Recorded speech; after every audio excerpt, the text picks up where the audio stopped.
Hello, welcome back to Hunter Tuned. Today we are going to open some fan mail. I'm going to call it Friday fan mail, I suppose. And I've had some of this stuff for a little bit of time, and I actually filmed a video trying to show you guys what I got. And the video ended up getting like screwed up on my phone because I filmed it with my phone, and yeah. So anyways, I'm going to show you guys now what I did get from a few subscribers, and yeah, wanted to show you guys because it's super humbling and very cool that I have the fans and support that I have. And like I said, very thankful, and I can't thank you guys enough for all the support. But anyways, so we're gonna get started here. First off, first thing I grab here, I'm gonna try to lay this out here on my table in the office at the shop here.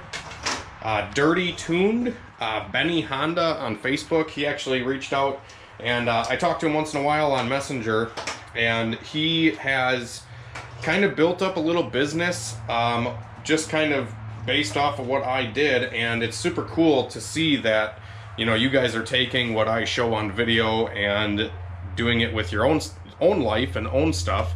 And like I said, it's super cool to see, you know, other people doing kind of what I do, and you know, all the help that I give to you guys is really kind of cool to see in action. And if you guys don't follow Dirty Tuned, go check him out. I believe he just is on Facebook, Benny Honda. I don't know if I'm sure he has an Instagram and stuff, I just don't know it. And yeah, he tunes a bunch of Hondas and stuff, and he sent me some swag. So he sent me a bunch of these key lanyards and a sticker and a t-shirt. So super cool. Thank you very much, man. I can't thank you enough, dude. That's super cool. M&R Dino Center in North Haven, Connecticut. So go check them out. Thank you again, man, for the swag here. I actually was thinking, I like the key tags. I really do like the lanyards. And I was thinking maybe I should get some of my own for the website. Maybe some other little merch stuff. Life's been really crazy lately, like you guys have probably noticed. I haven't really been filming a lot of videos lately, but I'm trying to get back in the swing of things. And now my life is going to be a little less hectic because I have a little bit less work, you know, completely compiling my life. And like I said, I can try to maybe focus more on the YouTube thing and more on, you know, website stuff and all that kind of jazz. So the second thing I got was actually from another subscriber. He is on YouTube, and his wife Terry. They talk to me on Snapchat once in a while, and Terry and JDM Pre-Runner is the YouTube name, and they actually sent me a box of goodies, just some kind of random odds and ends for the shop, and another special thing that I'm going to show you here in a second. But I'm just going to kind of run through what they sent. They sent over some like bags, like some Ziplocs, and you know, just some storage bags, a whole ton of them. So I shouldn't ever run out of, you know, little storage bags. They always come in handy for, like, you know, storing bolts or parts or anything like that. So these little bags and stuff definitely are going to come in handy. Like I said, life's been so hectic, I haven't really been even able to open a lot of this stuff because, you know, I've just been so busy. But like I said, I appreciate anybody that sends stuff in or whatever. So they sent a little note, and I'm going to read it to you guys. It says, "Hi Hunter, my boyfriend and I have watched your videos for some time. Thank you for what you're doing in the car community. We're always eager and motivated to build cool shit after watching your videos. Keep up the great work. We have made you a gift. Hope you like it. Anthony and Terry, JDM Pre-Runner and Pink Bubbles are their YouTube names." So go check them out and give them a thank you from Hunter Tuned and all the other people that are following, because they sent in, like I said, those little baggies. We got some wire loom. This is actually metal wire loom. Can be used for a bunch of different things. Obviously with the shop, we're doing a bunch of renovations all the time, and you know, some of this stuff can be used on cars too. They sent, like I said, a whole bunch of this wire loom that is 2 different sizes. I think they sent me like looks like maybe 3/8 and 1/4 inch size. So that is super cool. And a bunch of these like little connection boxes to hide the wiring in. So I could possibly mount some of this stuff on a car to hide some connections, or whatever. And yep, they are 3/8 and 1/4 inch. So that is super cool, man. I'm gonna probably use this on something someday, I'm sure. So that is really cool. They also sent in some other things, grease gun, because I was actually on a live stream one time. I was trying to, I was using a tube RTV I got, and I didn't have a grease gun handy. So I was using a hammer to push out the grease from the tube, and they laughed about it, and they sent me that grease gun. And yeah, I'll probably never have to use a hammer to shove grease through a tube again, so thank you. They also had sent these tub of towels. These are these heavy duty cleaning wipes. They sent these, and I've actually had these out in the shop, and I've been using them every day.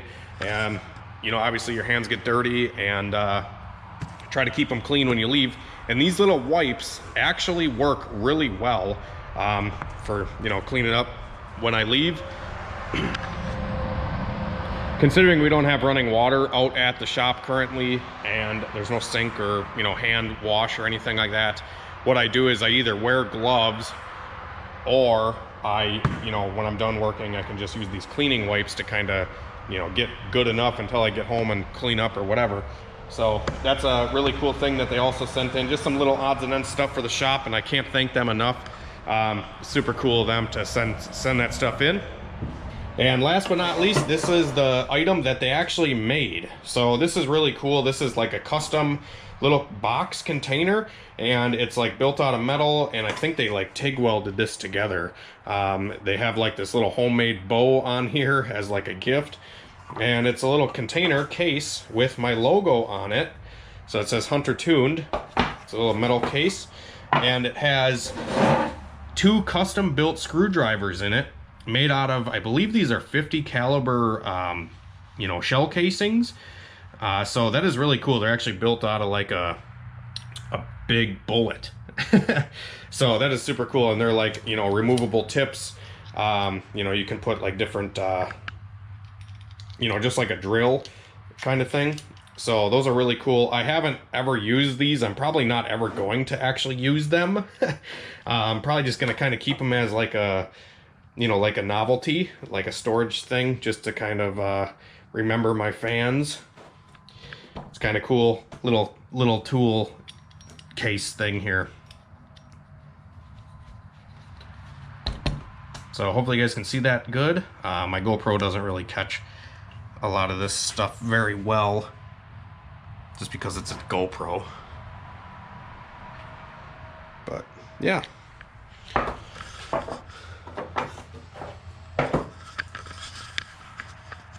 So thank you guys a bunch. For sending that stuff in again. Can't thank you enough. And yeah, if you guys want to send stuff in, I did have a PO box for a little while, but I didn't really get a lot of interest.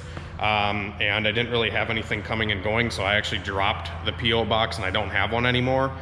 So I guess if you are interested in sending anything into the Hunter Tuned channel to be featured on a video or something like that, just email me, and I can give you an address to ship to if you're so interested. Like I said, I don't ask for anything, but you know, some people just kind of want to contribute, and I appreciate every one of you. On to other news, I did pick up these seats. These are a set of Bride Lomaxes I actually bought off my buddy Duel. We tuned his all-motor green EF hatch, and I bought these seats off of him. And I'm really debating on what car I want to put them in, because I did buy another set of seats for my new Mustang, and they're like a set of eBay seats, and they sit kind of high and awkward in the car. I don't know if it's the rails or what it is, but they definitely are not the best. They look good. They look really good in the car, but like I said, the front of the seat actually sits up kind of high, and the back of the seat sits kind of low. So I don't know how I'm going to, if I'm still going to use these seats, or if I'm going to maybe swap out these seats onto a Civic bracket and put them into my girlfriend's new 4-door EK that she's going to be daily driving. I think these seats would be pretty good in that thing too. Unsure. I have the Barney Civic. I have like a set of Mugen seats in it. They're like older, you know, kind of ripped up seats. So maybe I'll take the seats out of that and put the Bride Lomaxes in Barney. It's actually in the trailer right now because we are gonna be going to the drag strip with the car and trying to go fast with it and see what the new setup does at the track. But that's in the trailer right now, ready to go for tomorrow. I just kind of came out here tonight and did some things, tidied up the shop a little bit because I have to clean out here like every day I'm out here because it's dusty and it gets dirty in here really fast. But yeah, in other news, the Chevstang has not sold yet. I've had it listed for a little while. I had a guy that was like really seriously interested in the car, but I could not get myself to get rid of it. He offered me like 10,000 bucks for it. It's a turnkey 8-second car, but I just couldn't take the 10,000. I feel like I'd have to get more for the car to actually want to sell it. And now I actually fixed the overheating issue, and I wanted to tell you guys about it because if you guys have been following for a while, you know that this car has kind of always overheated. If I drove it on the street for any extended period of time, the car would always just kind of run hot. And I put a big aluminum radiator in it out of a G-body, and it's huge. It's actually a, I forget what brand it is, Northern radiator or something like that. It's a real big, thick aluminum radiator. I put that in the car and I'm like, it'll run cool no matter what. This is a giant radiator. I have a 160 thermostat in the car. You know, obviously I know how to bleed the system. I have the 4-port steam vents. And I have 2 puller fans on it right now. They're not like super powerful, but they do the job. And I just could not get this thing to run cool to save my life. So what I actually did, and I fixed the overheating issue, is I had a big transmission cooler sitting in front of the radiator, and then in front of the transmission cooler was my intercooler. So it was kind of like a big sandwich. It was like the intercooler, the tranny cooler, and then the radiator. And I've always had the transmission cooler in front of the radiator. And boy, let me tell you what, guys, that is a huge contributor to making these things run hot. If the transmission cooler is mounted to the radiator or mounted in front of the radiator, it's going to run hot because the transmission temperature going through the transmission cooler is going to heat the engine coolant through the radiator because they're mounted together. And it kind of makes sense, but I never really thought like it was that big of a deal because, you know, the fan's kind of pulling all the heat through. But when I would turn the fans on, the car would actually get hotter than it was before because it was actually pulling the transmission heat through the radiator. So it wasn't actually cooling anything. And like I said, I put a smaller, kind of a really small transmission cooler on the car underneath. I actually mounted it next to the drive shaft on the passenger side, just like mounted it to the floor on the bottom.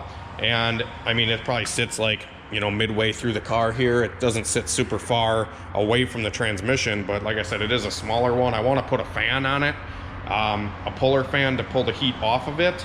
But like I said, so far so good. This car never has been able to run in an 80 to 85 degree day without running 220 degrees after, you know, 10 minutes or 15 minutes of driving. And I drove it today for a half an hour in the middle of the day, sunny, 80 degrees out, and the car never got above 178 degrees. So I definitely did something right, and I definitely fixed the overheating issue. So just wanted to let you guys know that.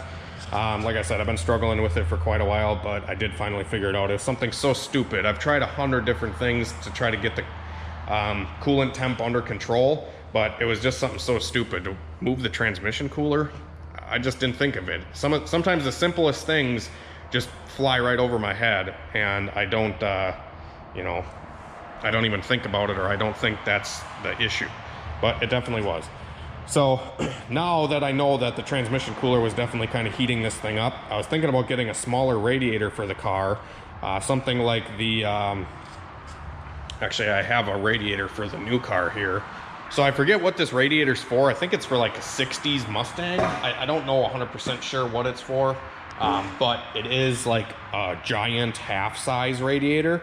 So it's probably the same thickness as this radiator that's in here, but it is half the size. And the outlets are both on the same side. And we could probably mount this guy, you know, right in here something like that, and have all this room on the right side, and that hose, the coolant hose, wouldn't be there. It would be over on the left side, because I've had some issues with the car where the coolant hose right here, I actually have it zip tied to my radiator to try to like pull it away from the water pump, because there has been times where the hose has actually rubbed into the water pump pulley because it has to cross over, and my intercooler pipe is right here. So if I can have the hose come out on this side to the left, would actually alleviate that from being an issue. And I was thinking about doing like a one-piece intercooler piping, and get rid of, I've had this janky ass intercooler piping on here ever since I built the car initially, and the car went 880 at 156 the last time out. So it's definitely starting to make a lot of power, and I'm trying to make this setup a little bit safer, and just clean it up a little bit. So obviously not really proud of this car. I feel like I've learned a lot since I built this car, but maybe we can make it better and clean it up a little. I also had an EM USA 2.5-inch intercooler on this car, 2.5-inch thick. So, and it went 880 with that piece of shit intercooler. I had a 3-inch one laying around, and I just threw it on because it was the same bolt pattern, same inlet and outlet, everything like that. I just threw it on to, you know, for, it's got to be better than that 2.5. But ideally, I would like to put a 4-inch air-to-air VS Racing intercooler on here. I just got to order one. And once I do that, get the turbo back under the hood, get the hood back on it. Now that this overheating issue is fixed, I don't have to do any of the shit that I did. So like I raised the turbo up out of the hood to try to give it more power, which I feel like it did because the turbo can actually breathe cold air and not right off the radiator. Hence why I want to put this smaller one in. I can lower the turbo back down, and this will be wide open. There will be nothing here because the radiator will be half the size. And I can run an inlet, like a big old 4 or 5-inch, like, you know, mandrel bent aluminum piece of pipe. And I was thinking maybe run it out the front bumper and have the turbo suck air from directly out of the front bumper. I think that would be really cool to do that. And then maybe drill like 2 speed holes on the sides of the big hole for the turbo. That way the radiator can get, you know, more airflow to it once the hood is on, because I know when the hood is on with this car, it lacks airflow pretty good. So I put a new bumper on the car, and when I did that, obviously the airflow through the front bumper is pretty shitty. So I actually just cut like a square out to get to the intercooler, so that at least the intercooler is getting a good amount of air when I'm going down the track.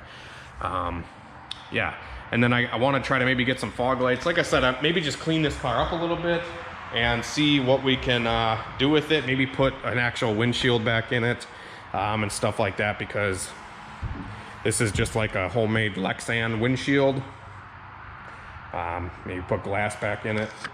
I don't know.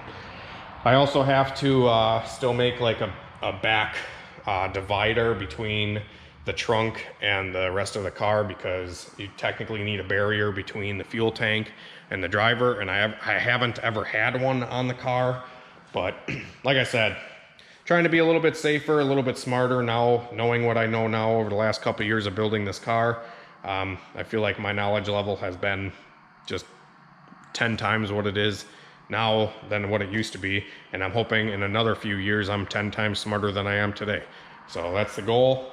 Like I said, thank you guys for all the support. Just kind of babbling today, and just going through some things, I guess. I got a new transmission ready for this car. I still got to find a torque converter, or, you know, buy one from somewhere. I probably will go with a PTC converter, but they are like 5 weeks out, and I'm impatient. Even though the car is probably not going to be done in 5 weeks, I should probably just go with PTC and order one, because the PTC converter that's in my Chevstang has worked really good. It's a little on the tight side, but it makes good power down track, and mile an hour is like a boss. So yeah, can't wait till both Mustangs run, and we can have 2 of these things. Maybe I'll sell one of them, maybe I'll keep them both. I don't know. Depends on, obviously, like, you know, funds to build 2 race cars like this is not really that cheap. But I love both of them very much. So I don't know. But the whole Honda thing, I don't know. I'm kind of falling out of it. I like tuning them and stuff for other people, but just owning one myself, I've had so many of them, and like I'm taking Barney to the racetrack tomorrow, and I'm like not excited at all. I'm really not, just because Hondas sometimes are just disappointments when you go to the track and you try to go on this caliber. You try to go this fast with a Honda, like I'm trying to go 9s with a Honda on a stock transmission. It's just not the easiest thing to do. And I feel like anything slower than that just isn't exciting to me. Honestly, like a 10-second pass to me nowadays just isn't really that exhilarating.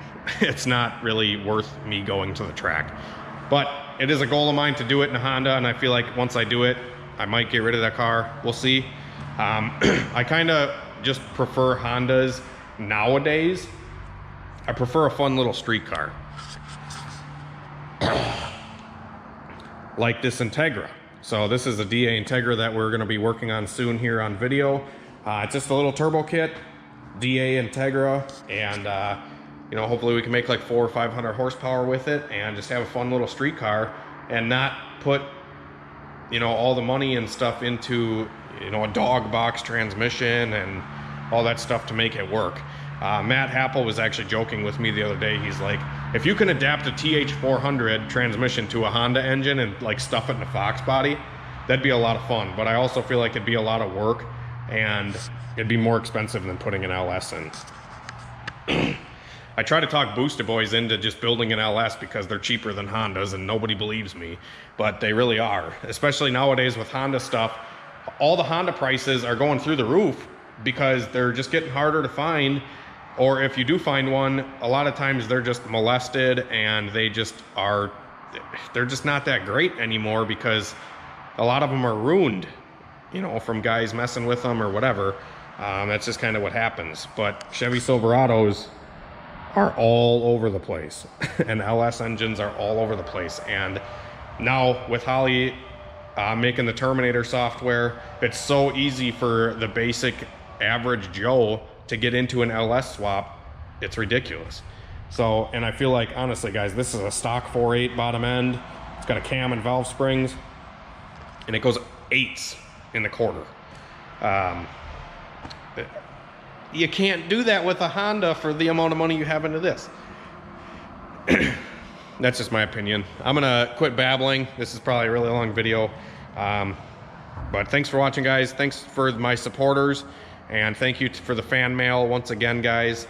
Yeah. Get out there, go build something, and join the Hunter Tune Facebook group and share your builds. I think we're up to like 1,100 members or something in the Hunter Tune Facebook group.